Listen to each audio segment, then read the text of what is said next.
You have spent your entire life believing that the eyes of the world are upon you.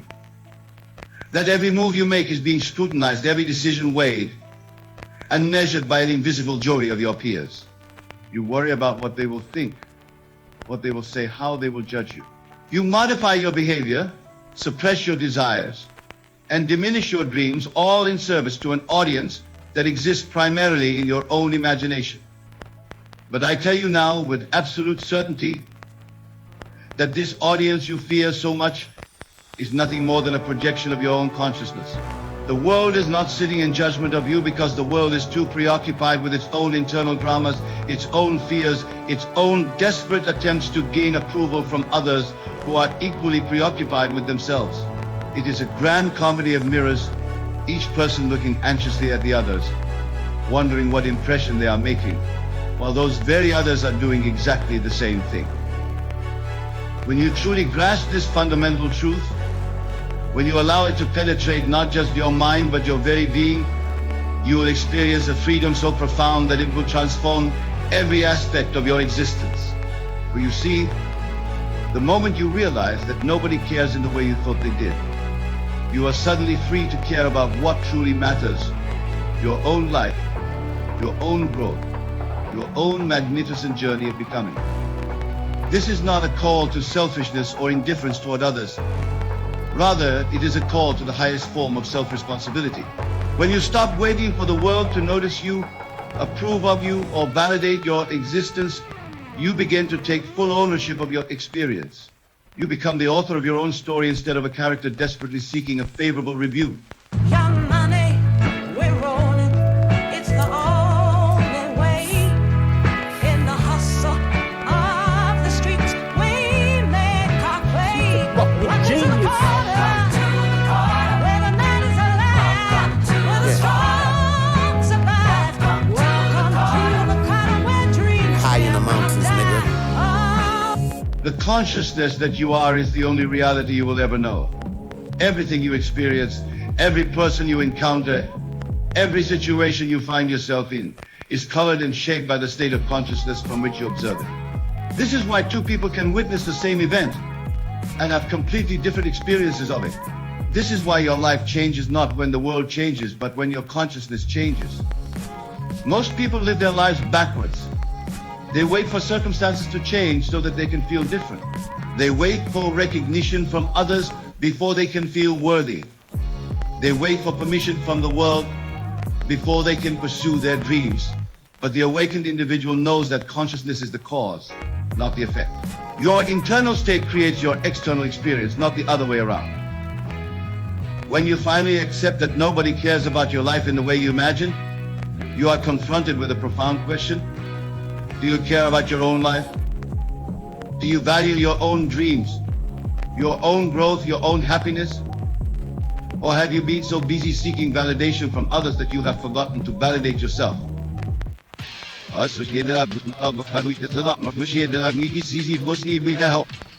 have you been so busy seeking validation from others that you have forgotten to validate yourself? I couldn't have what I wanted, what I dreamed of, and what I desired, and that was to rap. I was willing to die for it. Or have you been so busy seeking validation from others that you have forgotten to validate yourself?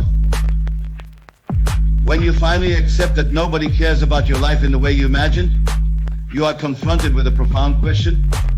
Do you care about your own life? Do you value your own dreams, your own growth, your own happiness?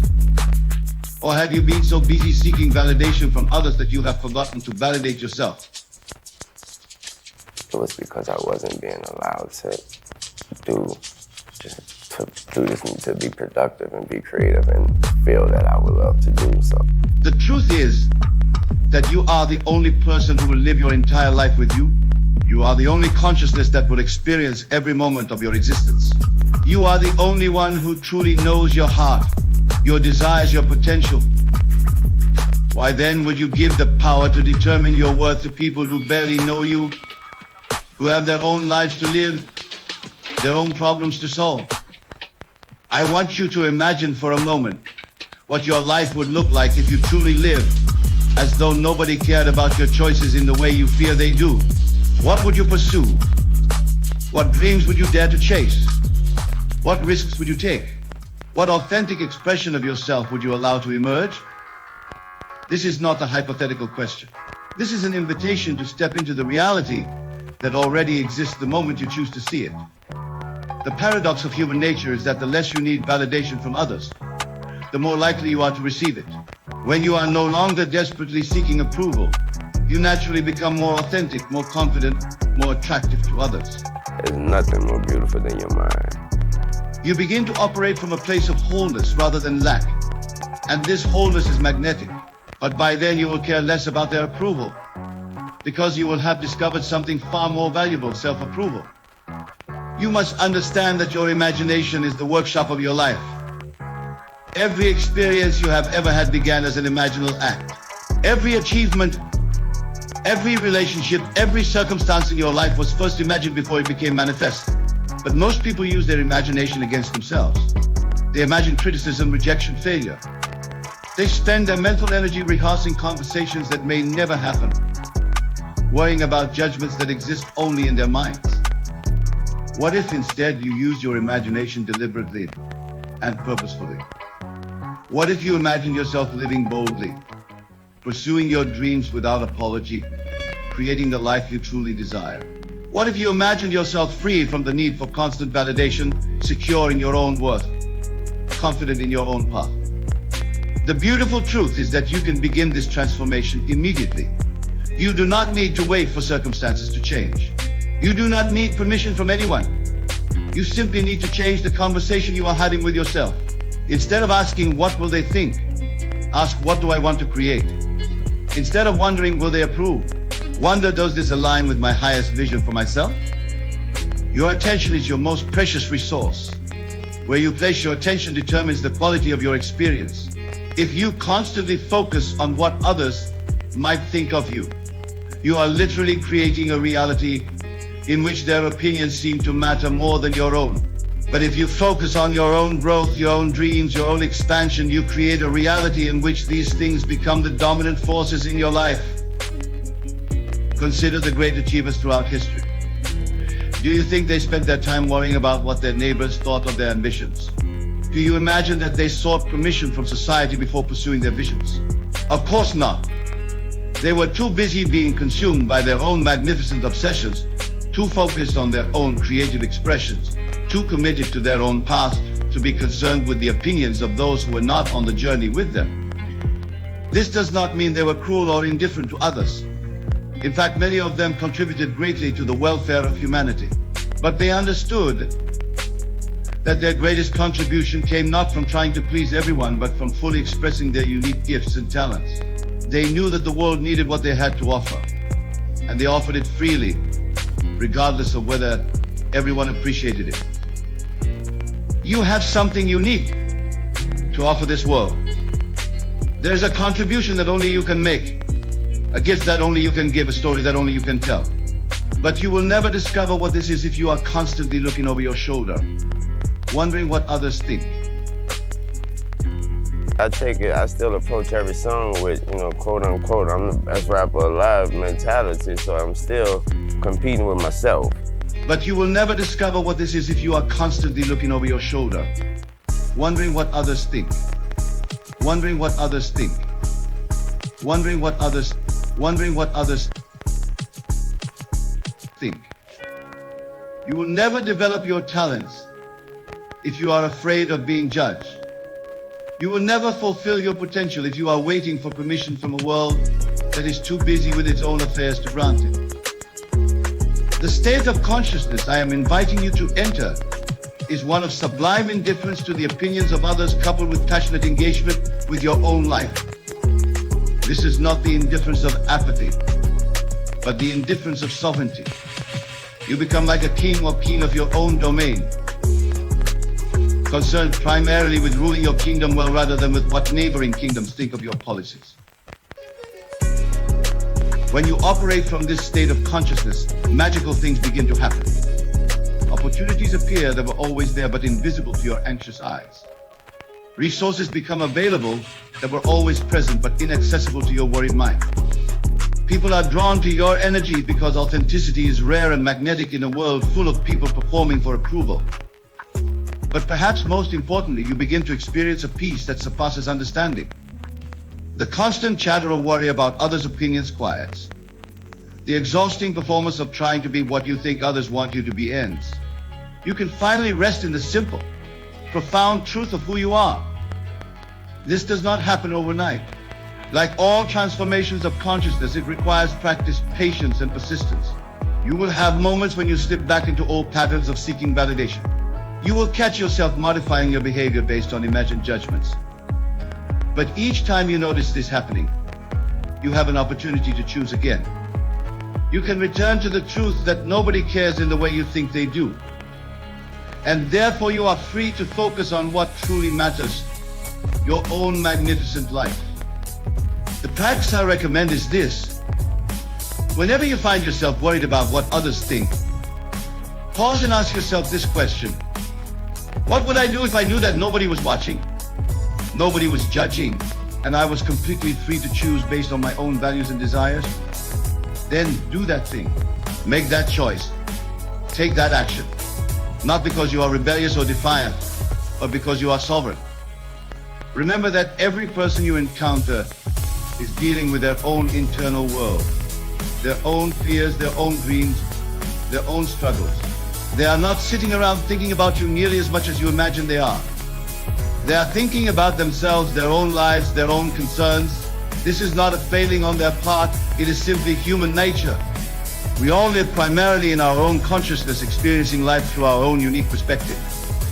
When you truly understand this, compassion naturally arises both for others and for yourself. You stop taking things so personally because you realize that other people's reactions to you are more about their own internal state than about you. You also stop being so hard on yourself for past mistakes or imperfections because you realize that most people were too busy with their own lives to notice or remember them anyway. This understanding liberates you to experiment with life, to try new things, to take creative risks. You begin to approach life with the curiosity of a scientist rather than the fear of a defendant. What would happen if you tried this? What would you discover if you explored that? How would you grow if you challenge yourself in this way? The consciousness that recognizes nobody cares, focus on your life, is not a consciousness of isolation but of liberation. You are not separating yourself from others. You are freeing yourself to relate to others from a place of wholeness rather than neediness. You are not becoming selfish, you are becoming self-directed. You are not abandoning community.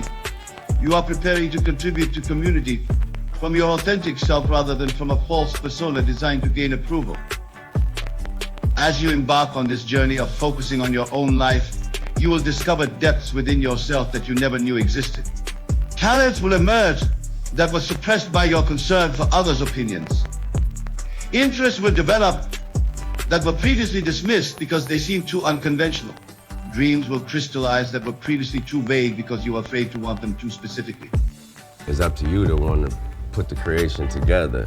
You will also discover that your relationships improve dramatically. When you are no longer desperate for validation, you can love others more freely. When you are not constantly worried about what others think of you, you can be more present with them. When you are secure in your own worth, you can appreciate others without jealousy or competition. The greatest gift you can give to anyone is your authentic self, fully expressed and unapologetically real. But you cannot give this gift if you are constantly modifying yourself based on what you think others want to receive. You cannot share your true talents if you are hiding them out of fear of judgment. You cannot offer your unique perspective if you are too busy trying to echo what you think others want to hear. As you practice this new way of being, you will notice that your energy changes. Where you once felt drained by constant worry about others' opinions, you now feel energized by focusing on your own growth and creation. Where you once felt scattered by trying to please everyone, you now feel centered and focused. Where you once felt small and insignificant, you now feel expansive and powerful. This transformation affects every area of your life. In your work, you begin to pursue opportunities that align with your interests and values rather than those that you think will impress others. In your relationships, you attract people who appreciate your authentic self rather than those who are drawn to your performance. In your creative expression, you explore mediums and messages that truly inspire you rather than those you think will gain approval. The old you was like an actor playing a role, constantly checking with the audience to see if the performance was being well received. The new you is like an artist creating from inspiration, too absorbed in the joy of creation to be concerned with the reviews. Both the actor and the artist may end up with an audience, but their relationship to that audience is completely different. Remember that this shift in consciousness is not about becoming indifferent to the welfare of others. In fact, when you are no longer desperately seeking validation, you become more genuinely helpful to others. You can offer assistance from a place of abundance rather than from a need to be needed. You can give advice based on what you truly believe rather than what you think the person wants to hear. You can love without attachment to being loved in return. The practice of focusing on your own life while maintaining the understanding that nobody cares in the way you imagine creates a beautiful paradox. You become simultaneously more independent and more connected, more self-focused and more generous, more confident and more humble. This is because you are finally operating from your true nature rather than from a defensive posture. As weeks and months pass with this new awareness, you will look back at your old way of being with a mixture of compassion and amazement.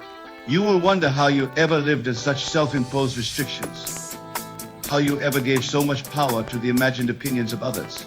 You will feel like someone who has been released from a prison they didn't even know they were in. But the most profound realization will be this: the freedom you experience is not something you gain, but something you return to. This liberated state is your natural condition. The anxiety about others' opinions was learned, practiced, and reinforced over years of conditioning. The peace of focusing on your own life is your birthright, your original nature, your true home. Tonight, as you leave this place and return to your daily life, I invite you to carry this truth with you. Nobody cares about your life in the way your anxious mind suggests they do. Nobody cares about your life in the way your anxious mind suggests they do. Nobody cares about your life in the way your anxious mind suggests they do. And this is the most liberating truth you could ever embrace. They are too busy with their own lives, their own dreams, their own fears, their own journeys. And so, my friend, focus on yours. Focus on your growth, your dreams, your unique path, your magnificent becoming. The world needs what you have to offer, but you will never discover what that is if you are constantly looking for permission to offer it. You will never develop your gifts if you are afraid of being criticized for having them. You will never fulfill your destiny if you are waiting for a world that is too preoccupied with its own destiny to notice yours. Step boldly into the truth of your own sovereignty. Embrace the magnificent responsibility of being the author of your own experience. Release the exhausting burden of trying to control what others think of you, and take up the joyful work of creating a life that reflects your deepest values and highest aspirations. This is not the end of your relationship with the world, but the beginning of a healthy one. This is not isolation, but integration. This is not selfishness, but self-actualization. And from this place of wholeness, authenticity, and inner direction, you will contribute more to the world than you ever from a place of need, performance, and external validation. The journey begins now with this understanding, with this choice, with this moment of recognizing that you are free to focus on your own magnificent life. Nobody cares in the way you thought they did. And that, my dear friend, is the beginning of everything beautiful. There's nothing more beautiful than your mind. There's nothing more beautiful than your mind. Beautiful. Genius. She's a fucking genius.